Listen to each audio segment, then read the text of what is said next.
So I'm basically going to ask first about Brexit and then about Michael Wolff's. Well, yeah. Yes, indeed. We all set.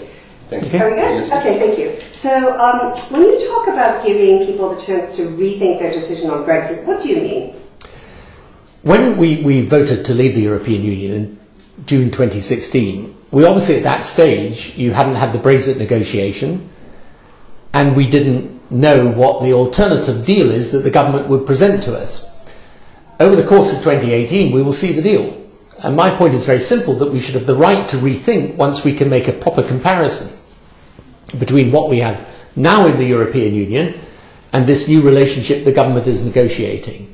And we'll be able to do that, therefore, on the basis of comparing like with like, and on the basis of 2 years' experience, frankly, of the difficulties of Brexit. Is this, would it not create further problems to have another referendum, another chance to vote? You know, in the end, if the British people don't rethink, this Brexit thing will go ahead. But what do we know since Brexit? Well, our economic growth is down. We have real skill shortages in the health service, with people leaving who working in the health service from European countries. We've had a 50% fall in our currency. There's a lot of fact that has replaced claims, and whereas we were told we were going to get all this extra money for the health service if we left the European Union, what we now know is actually we've got less money for the health service and a health service crisis. So I think it's really a combination of two things. It's the facts we know now, and it's also the deal that we will have will allow us truly to compare what we have with European Union membership and what we will have in this new relationship. Tell me about, you have criticized the Labour Party's view on Brexit. What do you think of their views? Are they being timid? Are they standing up? Are they stepping up to the plate? I mean, the truth is the overwhelming majority of Labour Party members believe we should stay in Europe and don't believe Brexit is an answer to the problems and the anger that gave rise to the Brexit vote. And in my view, the best position for the Labour Party to be in would be to say what it really believes to the British people, which is we should deal with the questions of living standards, rising inequality, problems in the healthcare system, the education system, immigration. We should deal with those problems, but Brexit's not the answer. And if we come into government as a Labour Party and we're continuing with Brexit, we'll have exactly the same problem as the Conservative Party has. We'll be dealing with Brexit morning, noon and night rather than the real issues and challenges of the country. So this is the debate, and I think that the purpose of today is really to open up the possibility for people to explain you can rethink. You know, you've got the right to rethink. I think you've sort of already answered this, but how would a Blair-led Labour Party handle the situation differently than the way it's being handled now? My view is that we would deal the Conservatives a huge political blow if we made Brexit 100% a Conservative project, which is what it really is. It's a Tory project, Look, in 2015, Britain had a general election. Europe barely featured, right? This has become the key issue in British politics. If we were to say to the British people as a Labour Party, look, this is not the way to deal with your problems. Let's take it off the table. We stay in Europe because it's important for all sorts of political and economic reasons that we do so. But now let us concentrate on the real things that concern you and make you anxious and are making your lives difficult. I think we would get huge traction politically, and I think it would be a much more powerful message. Our risk as a Labour Party is if we stick in the position of saying, yes, we too would leave the European Union and leave the single market, that we'll have exactly the same dilemmas and problems that the Conservative Party has. And one thing that's really important to understand is that 2018, in my view, will expose in this negotiation the central dilemma of the negotiation, which is that Britain is not going to be able to have our cake and eat it. Right? We're not going to be able to be out of the single market and then replicate the same arrangements of the single market without its obligations. This is never going to happen. So the choice that will become clear and the dilemma that will become clear during the course of 2018 is that either we stay in the single market, in which case, frankly, might as well stay in the European Union, because at least then we'll have a say over these rules that affect us, or alternatively, we're out of the single market, in which case we're in a third-party free trade agreement, like Canada, like Japan, and that's going to be really tough for us economically. Now, I think as that dilemma becomes clear, that's when you're going to start to see opinion shifting. One of the sticking points has been the Irish border issue. Do you feel a lot of work has been put into trying to resolve this? Are you happy with the commitments on the EU and UK side at this point? I know it's a subject dear to your heart. So the agreement in December at the EU Council was really not a resolution of the Irish issue, but an agreement to postpone it to a later date.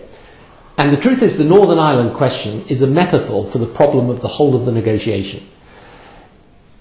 If Britain comes out of the single market and customs union, there's going to be a hard border between Northern Ireland and the Republic of Ireland, because it's then the border with the European Union. Likewise, if we allow freedom of movement across north and south, which I support, by the way, then how has Britain taken back control of its border? So what we will find is that when we come to try and resolve the Irish issue, we have exactly the same dilemma that we will have across the whole of the negotiation, which is once you decide not just to leave Europe's political structures, but its economic structures in the single market and customs union, you're going to have a hard border and a hard Brexit. And that's, once this central problem is laid bare and put before people, that's when I think you're going to get a real shift in British public opinion. Because you'll either be in a position where if you're a leaver, you'll say, well, what's the point of leaving? Because we're going to have to still align ourselves with Europe. And if you're a Remainer and you go on the opposite side of the argument, and it's clear that you're going to have big economic damage because you're really out of the single market altogether, then I think that people will, again, they'll be thinking, well, this is the moment we've got to rethink this whole idea. How did this happen anyway? How did Brexit... Look, the truth of the matter is, and this is where Europe, I also give a very strong message to European leaders. They've also got to show leadership in this situation. I mean, the truth is that the anxieties that gave rise to Brexit in the UK could be replicated in any European country. It's just that we happen to have a referendum that was in or out of Europe. But if Brexit goes ahead, then Europe is going to be diminished as an entity. You're losing a large economy. You're losing a player of political weight. Europe's going to be weaker. But also, Brexit should be the opportunity for Europe to deal with some of the fundamental issues that our own citizens all over Europe have with the European project. We should look at these issues and deal with them. And if we did that, we could find a way through, in my view, where Britain could stay, Europe could reform, and stay strong. And this is what we will need in the 21st century, especially when the rise of China is going to make the whole of the geopolitics of the 20th century different. You've already talked about the currency, about political influence waning. Will UK diplomacy be weakened, assuming Brexit goes through? Has this country's standing diminished, or will it diminish? There's no doubt at all that Brexit, in my view, will weaken the UK politically. I mean, it's bound to. At the moment, we're part of the biggest political union and largest commercial market in the world. If we come out of that, we're going to be weaker.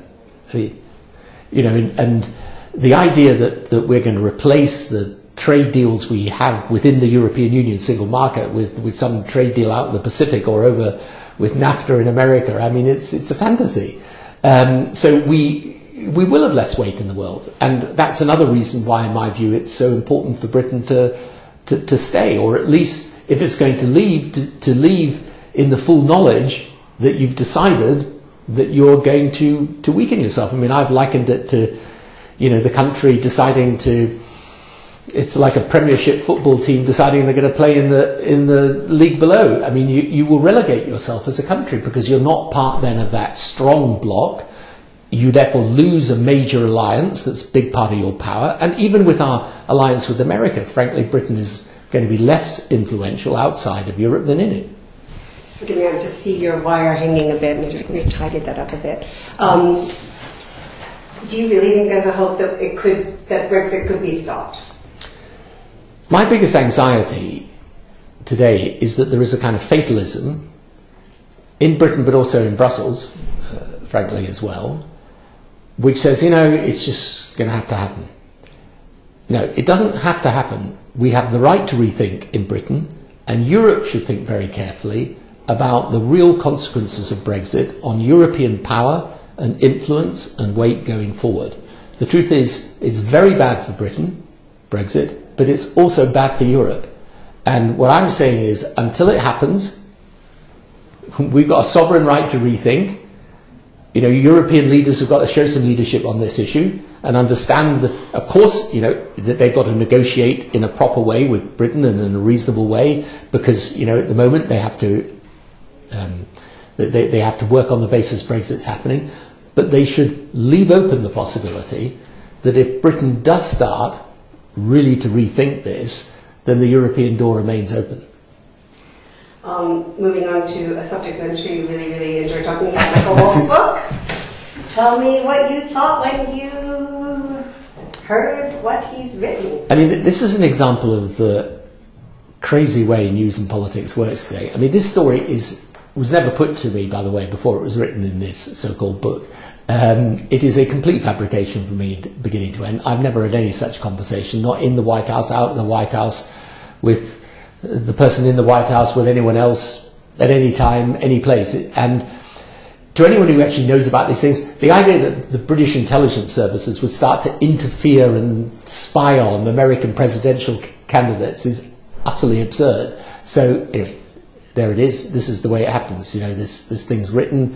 You know, I'm denying it, but it's already halfway around the world. It's just a crazy situation.